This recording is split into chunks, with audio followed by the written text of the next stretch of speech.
Hello YouTube and welcome back. Today I'm going to start a new series called 3 Wide where I talk about 3 bad things, 3 good things, and 3 things to look forward to. The good and bad will come from the last week's race, and the looking forward to will obviously be to the next race on the NASCAR Monster Energy Cup Series schedule. But first, my not in-depth review of the 2018 Daytona 500 here. As we know, Austin Dillon won the race after a last lap contact incident with Eric Almirola. Top 3 were Austin Dillon, Darrell Wallace Jr., Denny Hamlin. At the beginning of the race, people were not sitting in line, which I like. It was time to start getting aggressive and moving around. It wasn't just sit there and follow the leader for 200 laps. But then, after the wrecks, everyone started getting in line, figured, hey, we got to survive to get to the end of this to potentially win. Then, with about 10 to go, William Byron spun out on his own, which then caused a caution. And then that led to a restart with 3 to go, with Ryan Blaney and Denny Hamlin on the front row, with Kurt Busch behind Denny and Matt DiBenedetto behind Blaney. Which then, with 2 to go in regulation, Denny Hamlin was leading. Kurt Busch goes to make a move from the bottom to the top. Denny blocks him, slides back up. They go into it. Kurt Busch skirts out a little bit with Blaney too close on his back bumper. He spins. Blaney gets in it to Benedetto, Bowman. Truex got some damage. Kurt Busch is demolished. Ricky Stenhouse is all destroyed. Brendan Gaughan, who was mysteriously up in 6th, he got in it. He was done for the day. Joey Logano just put it in park, essentially, and just drove right through afterwards. Which then that set up overtime with Denny Hamlin and Eric Almirola on the front row, with Chris Buescher on the bottom, and Austin Dillon on the top. As they go through turn 1, it was side draft city with Austin Dillon and Almirola trying to get down on Chris Buescher and Denny.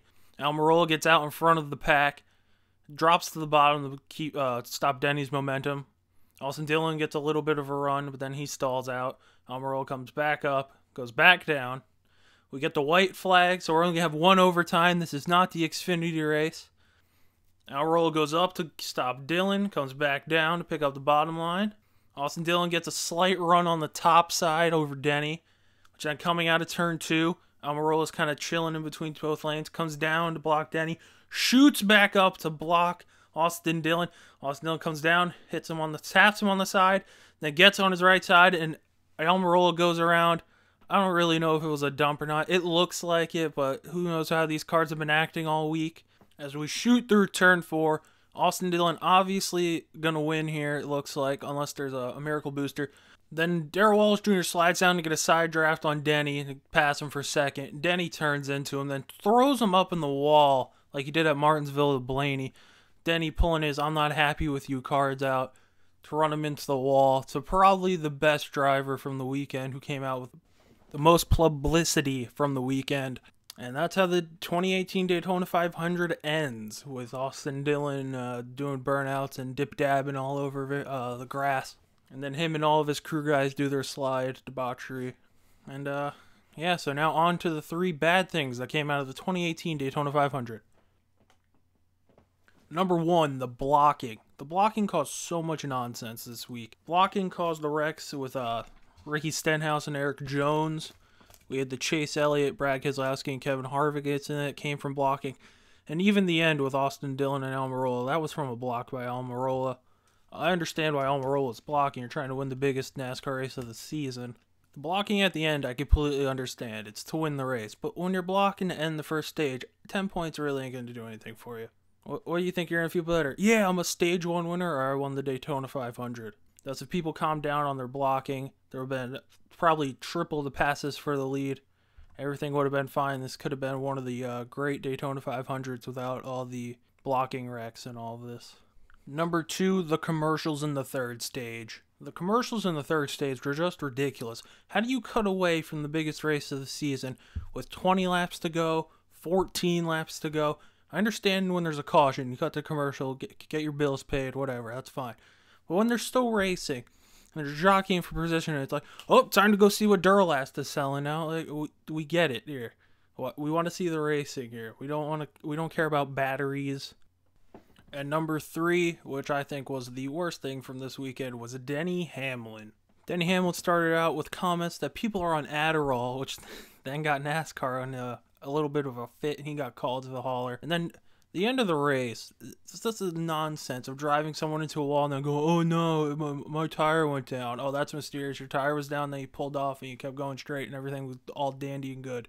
Denny Hamlin picked the worst time to get in a fight with a driver, it seems like, and to dump them or run them into the wall. Martinsville, you got Chase Elliott, who's probably, if not one of the most popular drivers in NASCAR right now. And then you run Darrell Wallace Jr., who is probably the most seen driver from after this week, not even more than Austin Dillon. You run him into the wall, so then you cause that. And then Darrell Wallace drops the Adderall line on him.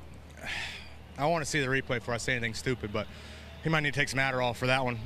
He's all angry afterwards in a video we saw. Wait a minute. I'm just, come on, stop. I'm fucking talking. There it is again. If Denny doesn't understand the booze by now, I don't think he ever will. Now on to the goods. Believe it or not, there are goods of this race. Even if you look online, I found 3 good things that came out of the 2018 Daytona 500. Number 1, the aggression to want to pass in this race. Yes, I know the aggression played into the blocking, which then ended up into about 804 cars being wrecked this weekend.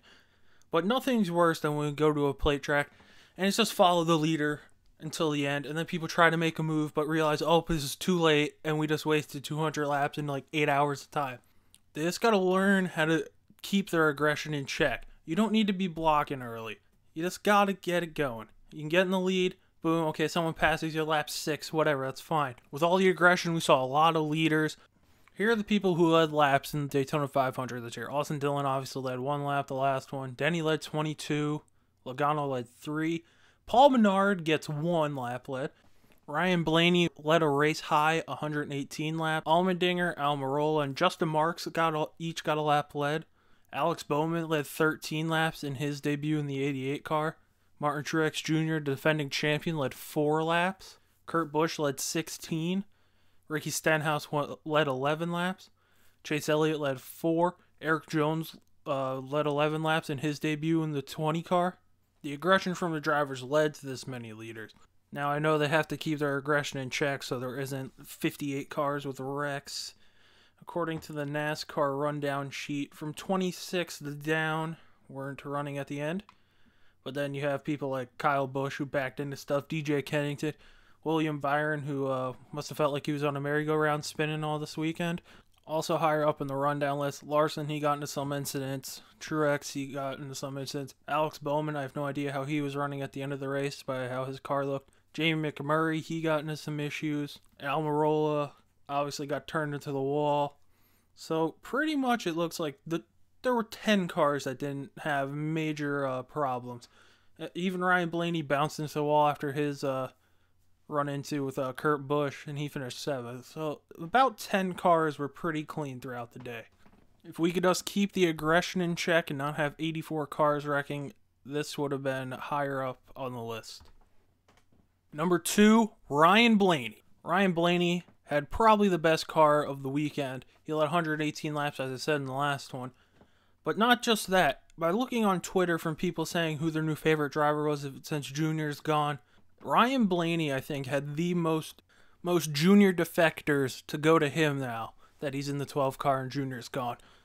Blaney was the best car, as I said, and looked to come out the best this weekend. And now, if the Fords will run good on 1.5 miles and other sorts of racetracks, Blaney could be one of the final 4 at Homestead this season.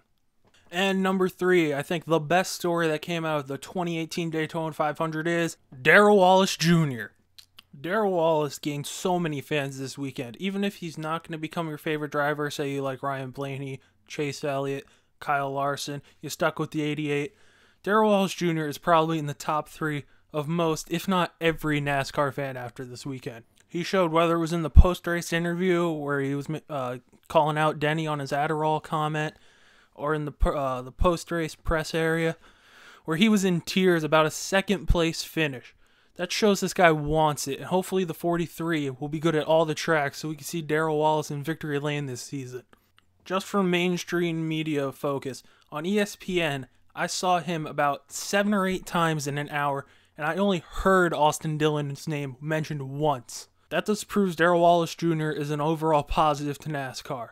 And if the 43 can somehow even halfly harken back to its heyday when Richard Petty was in that car, the 43 could raise to prominence again in the NASCAR Monster Energy Cup Series. Now on to the 3 things I'm looking forward to at Atlanta Motor Speedway this weekend for the Folds of Honor Quick Trip 500. Number 1, how will these cars look? This is the first 1.5 mile race of the season, and as we know, NASCAR is majority built of 1.5 miles. As I know, Atlanta, a different surface than most racetracks, this can give us a glimpse of what the season will look like. Number 2, who's for real? As we know, Daytona brings pretenders into contenders for the week. But now on to Atlanta. We'll see if if the 43 team can keep it up, if the new Chevy is going to be dominant. Has Ford made improvements on their car to run great at 1.5 miles? Will Toyota come back to where it was last year, being probably the best car in the field? Who knows? And that's what we'll find out this week at Atlanta. And number 3, will Chase Elliott get the W at his home track? Yes, I know, I'm slightly crazy for thinking Chase Elliott will going to win to most people. But if you just look at it, the guy's had so many second place finishes. Atlanta, his home track, I think people winning at their home tracks is an overall plus for the sport. After Atlanta, you got Las Vegas, with the Busch brothers potentially getting in victory lane, particularly Kurt would be better. If Alex Bowman can win at ISM, Phoenix Raceway, that would be great. It makes it feel like a home game for people. Make it feel like it's a raucous arena. When a hometown guy wins at the hometown track, I think it's better for things overall. So that'll do it for the first edition of 3 Wide here. Leave your plus and minuses for the Daytona 500 in the comment section below and what you're looking forward to this week at Atlanta. Thanks for watching.